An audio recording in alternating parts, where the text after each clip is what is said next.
Inspirational speech. A table for two, please. There are moments in life that are louder than words, and sometimes rejection becomes a stage for redemption. He walked in slowly, neatly dressed, not in a tailored suit, but in a modest blazer. He held his daughter's hand. She wore her best dress, pink ribbons, and hope in her eyes. They had saved for this day. It wasn't just dinner. It was a memory being built with coins of sacrifice. But the hostess barely looked up. "Sir, we have a strict dress code and a reservation. Only policy." Her tone was clinical, rehearsed. He nodded, understanding. Yet his little girl didn't. "Daddy, didn't you say we could eat here today, like Mommy used to?" He knelt, smiled at her, kissed her hand. "We'll find somewhere even better, okay?" But she knew, and he knew. What they didn't know was that someone else had been watching. A man who had built empires, eaten at every fine dining establishment around the world, yet had never felt so alone. A man with a name that opened doors, yet couldn't open the one that truly mattered. The door to his wife's voice, now gone. He had come to the restaurant that night not to eat, but to remember. His table for one was always for two in his heart. Until he saw them. Until he saw himself years ago, before the fortune, before the fame, when love still lived in every corner of a cheap apartment. He stood up, walked toward them outside. "Excuse me," he said to the father. "Would you both honor me by joining me for dinner? I insist. The food here is good, but I think your company would make it extraordinary." There was hesitation, pride danced with humility, but love stepped forward. That night, they sat together, a millionaire, a widower, a single father, a daughter with dreams, and something miraculous happened. The restaurant, usually reserved for the elite, was filled with laughter, crayons on napkins, and conversations not about stocks, but about bedtime stories, ballet, and missing someone who isn't coming back. The millionaire paid the bill, but it wasn't charity.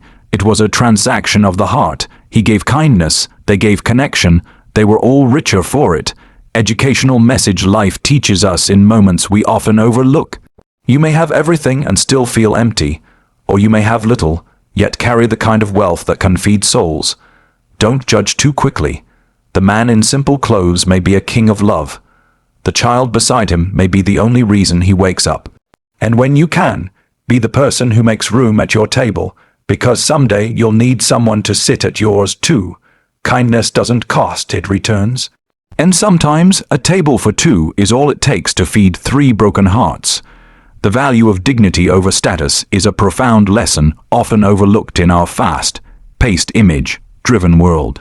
In a society where appearances and material possessions tend to determine how people are perceived and treated, we lose sight of what truly defines a person: their character, their resilience, their intentions, and their heart.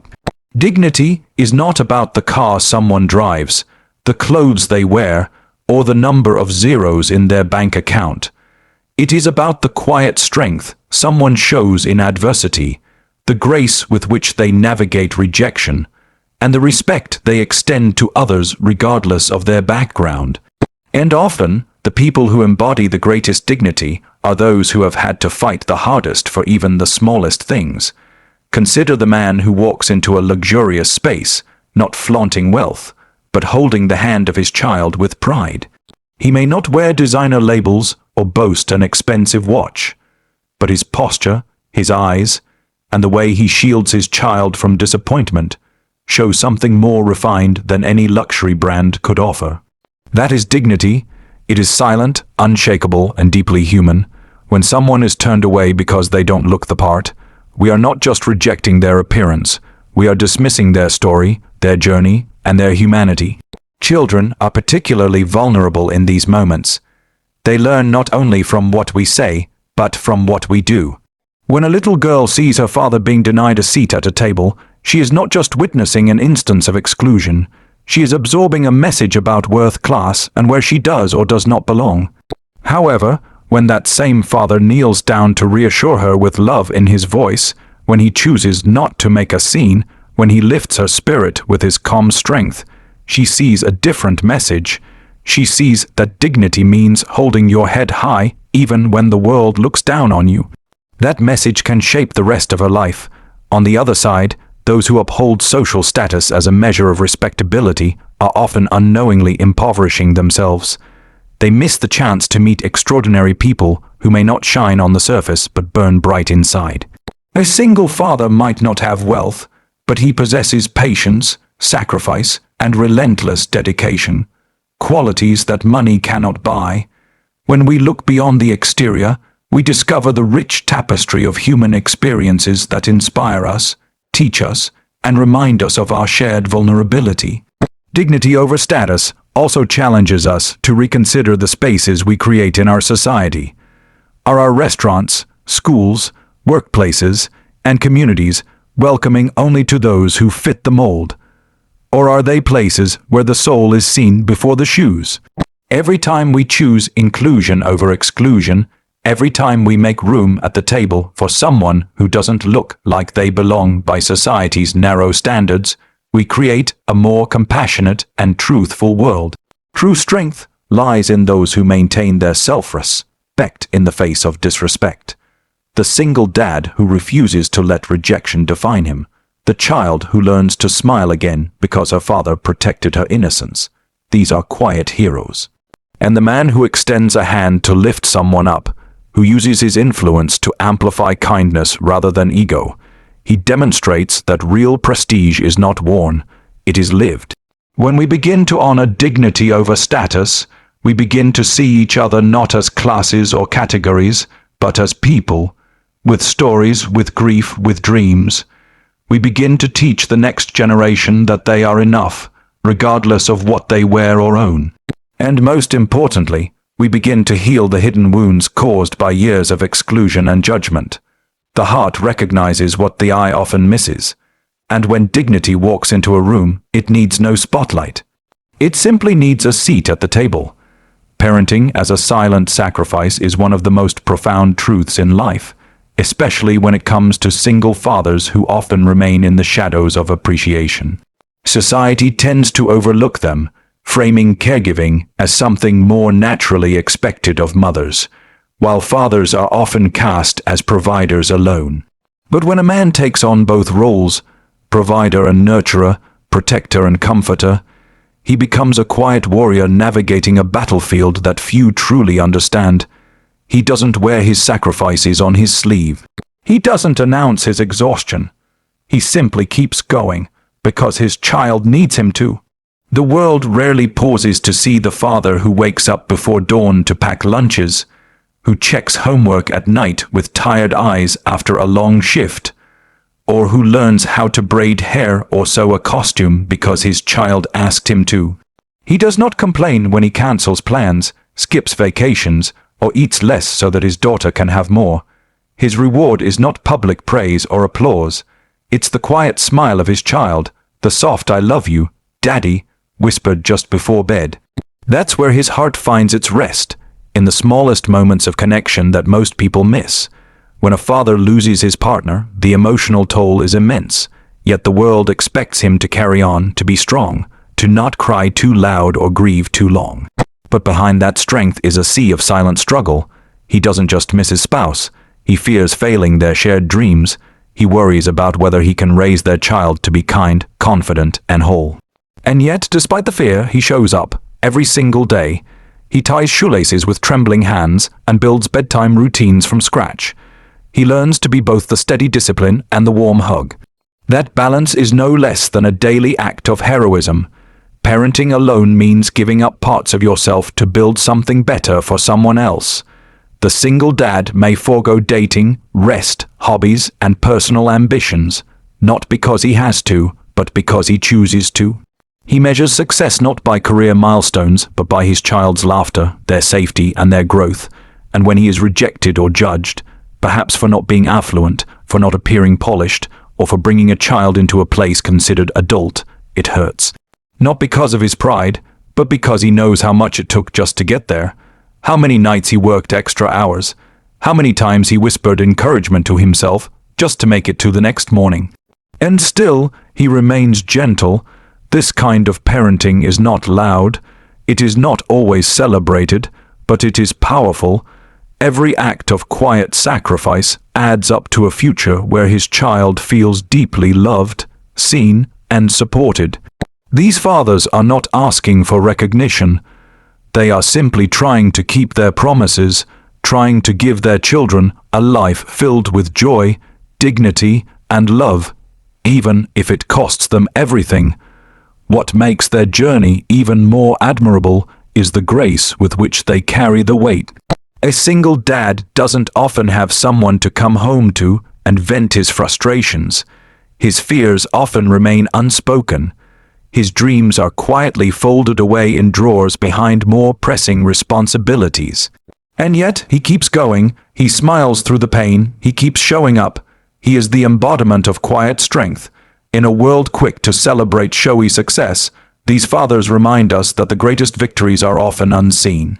They show us that love doesn't need a stage, it lives in the small things, in packing school bags, attending dance recitals, or simply sitting by their child's side during hard times. Their sacrifices shape strong, compassionate children. Their love, though often invisible to the world, becomes the foundation of someone else's entire life. So when we think of parenting, let us expand our definition. Let us remember the single father, the man who gives his all, silently and selflessly, so his child never feels the absence of anything, but instead grows up surrounded by everything that truly matters. Judgment versus understanding is a line that divides two very different ways of moving through the world.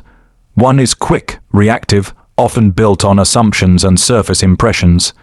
The other is slow, patient, and rooted in empathy and compassion. In daily life, people make hundreds of decisions based on appearance, tone, or reputation. Someone walks into a room wearing clothes that don't match the standard of the place, and suddenly, they're deemed unworthy.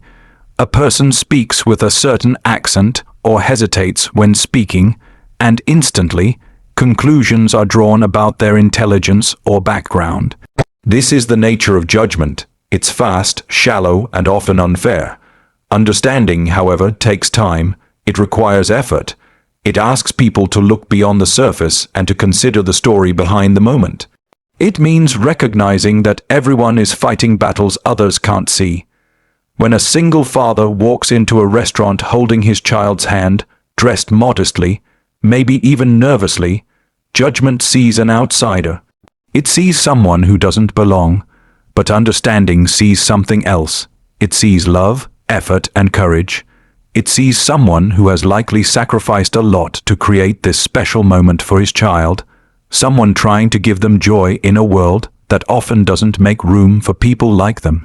We all carry lenses shaped by our experiences, upbringing, and biases, but these lenses can either distort the truth or help us see more clearly. When we judge, we close the door on deeper human connection. We decide who someone is based on a glance, a title, a brand. When we understand, we open that door wider. We invite people in, not because they impress us, but because we recognize that every person has value beyond what we immediately see. In professional spaces, this lesson is crucial. A person applying for a job might not have the perfect resume or the polished look expected, but perhaps they have a story of resilience that has taught them more about dedication and work ethic than any formal degree ever could. In schools, a child acting out might not be disrespectful. They might be hungry, scared, or grieving. In relationships, someone's silence might not mean disinterest. It could mean they are overwhelmed with emotions they don't yet know how to express. Understanding starts with a pause. It begins when we resist the urge to label someone too quickly and instead ask, what might this person be going through? It's about giving others the benefit of the doubt, about listening before responding, and about choosing kindness over critique. When a waiter turns away a father and child because they don't fit the expected image of a high-end customer, they're operating on judgment. But when someone else at a nearby table invites them in and offers to share the experience with them, they're choosing understanding. And that choice has the power to transform not just a dinner, but a life. The world would be a radically different place if people replaced judgment with curiosity. If, instead of assuming they know who someone is, they asked to learn more. If, instead of closing doors, they asked how they could open one. True understanding doesn't mean excusing harmful behavior or avoiding standards. It means recognizing the humanity in others before making conclusions about them. Sometimes, all it takes to change someone's entire day, or even their life, is one person who sees them for who they really are, not for what they seem to be. One person who treats them not as a mistake or a burden, but as a human being deserving of respect and dignity. That kind of recognition is powerful, it heals, it uplifts, and that's why understanding will always be greater than judgment. It doesn't just change how we see others, it changes how we move through the world. It makes us gentler, wiser, more patient, and more connected. Because in the end, everyone just wants to be seen, to be heard, and to be understood, not for what they wear or what they own, but for who they truly are inside. Grief hidden in silence is one of the most painful forms of sorrow because it exists behind smiles, behind everyday responsibilities, and behind the image of strength. When someone loses a partner, especially a spouse with whom they've shared a life, memories, and dreams, the world changes instantly, but not everyone sees it. The dishes still need to be washed. Bills still need to be paid. Children still need to be comforted. And so, grief does not always look like tears. It often looks like someone showing up, doing what needs to be done, all while carrying an invisible weight that never really lifts. Many people assume that time heals grief, but time only teaches people how to carry it differently. For a widower, especially a father, the grief is not just about losing a loved one. It's about learning to live without the emotional partner who helped carry the weight of life.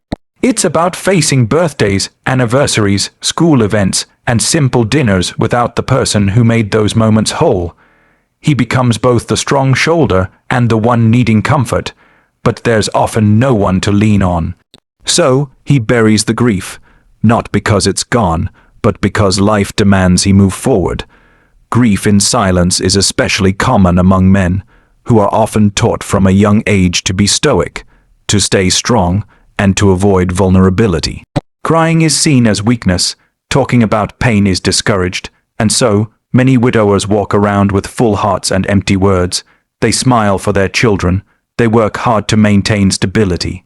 But inside, they feel a deep ache, one that never completely fades. They talk about her less, not because they've forgotten, but because the words feel too heavy. Because every time they try to explain the loss, it reopens the wound. In public, he may seem composed. People might even admire him for being strong or doing well, but they don't see the nights he sits alone at the kitchen table, staring at the chair that used to be filled with laughter. They don't hear the quiet apologies whispered into the dark, wishing he could have done something differently. They don't witness the way he holds his child just a little tighter, because she is the last living piece of the love he lost. What makes silent grief even more complex is that it's often misunderstood. People think moving on means forgetting, but for the grieving, it means remembering without breaking. It means learning to live with the absence, to keep the memory alive while still creating a future. And when a widower chooses to do something as simple as take his daughter to a nice restaurant, it's never just about food. It's about reclaiming a tradition, trying to create a new memory in a space where an old one once lived. It's about holding on to something that still connects them to the one who's gone.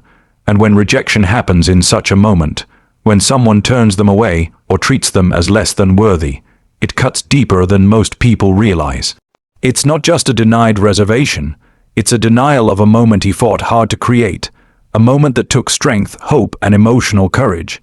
That rejection can remind him that the world doesn't see the battles he fights.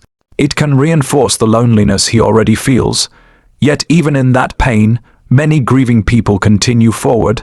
They love more deeply. They protect more fiercely. They appreciate the little things in ways others can't understand. And all of this happens quietly. They don't need sympathy. They need space to be real, to grieve in their own way, to be allowed moments of vulnerability without judgment. Grief doesn't always speak loudly. Often, it whispers through steady actions, through the effort to smile, through a father's love that becomes both a tribute and a promise, to never let the memory fade, and to raise his child with all the love left behind loneliness at the top. is one of the most misunderstood and overlooked emotional realities in modern life. People often associate success with happiness, assuming that if someone has wealth, recognition, or influence, they must be fulfilled. But the truth is far more complex. Being at the top, whether in business, fame, or status, can often be a place of deep isolation. The higher someone climbs, the fewer people they find who truly see them, not for what they have, but for who they are. Success changes the way people treat you. For many who achieve material wealth or public admiration, interactions become transactional. Conversations shift from authentic connection to networking or personal gain. People begin to expect generosity without gratitude, presence without care, and decisions without room for vulnerability. Over time, this creates emotional distance, not because the successful person wants it, but because they don't know who they can truly trust. They begin to wonder who would stay if all this were gone. A widowed millionaire, for example, might live in a house full of beautiful things, art, furniture, technology, but none of it speaks to him the way his wife once did. He might dine at the finest restaurants, travel first class, and have every material comfort available, but still go home to silence. The laughter, the warmth, the ordinary moments of love, these cannot be bought or replaced. And when that love is lost, the emptiness becomes louder than ever, even in the grandest spaces. The mansion becomes a shell. The success, once shared, now feels hollow. This kind of loneliness is made worse by the fact that it's invisible. People assume that those with wealth or status don't have problems worth acknowledging. What could they possibly be sad about? Others might ask, but grief doesn't check bank accounts, and loneliness doesn't avoid luxury. In fact, for many, it is success itself that builds walls. When you're seen as someone who has everything, people forget you might still be missing the one thing that matters most: human connection. There's also the fear of being seen as weak. A man who has built a name for himself in business, who is respected and even envied, might feel pressure to keep up that image. Showing pain, admitting to feeling alone, or expressing deep emotional need might feel like betraying the persona others expect. So he keeps his heart guarded, he smiles in public, he shakes hands, makes deals, and plays the part. But when the crowd fades and the doors close, he sits alone with memories that no applause can replace. And yet, these are the very people who often give the most when they find someone real. Because they know what it feels like to be surrounded by everything and still feel like something's missing. When they see a struggling father or a child being raised with love instead of wealth, it reminds them of what they've lost or perhaps never had. It softens them. It makes them want to connect, not through status, but through shared humanity. That's why a lonely man with every luxury might reach out to a stranger, not out of pity, but out of recognition. He sees something familiar, a love that money can't create, a moment he remembers once having, long before the suits and headlines. True connection doesn't require wealth. It requires presence. And when a wealthy, grieving soul offers a seat at his table to someone society might overlook, it's not just an act of generosity. It's a cry for something deeper. It's a quiet hope that maybe, for one evening, he won't be alone, that the child's laughter will echo through his silence, that the father's quiet strength will remind him that there's still something sacred in the simplicity of love. Loneliness at the top isn't solved by more success. It's healed by moments of truth, by the courage to be vulnerable, and by choosing to be human in a world that often forgets how. And sometimes, healing begins by simply inviting someone in. Kindness is the bridge between strangers, the silent language that speaks louder than wealth, status, or appearance.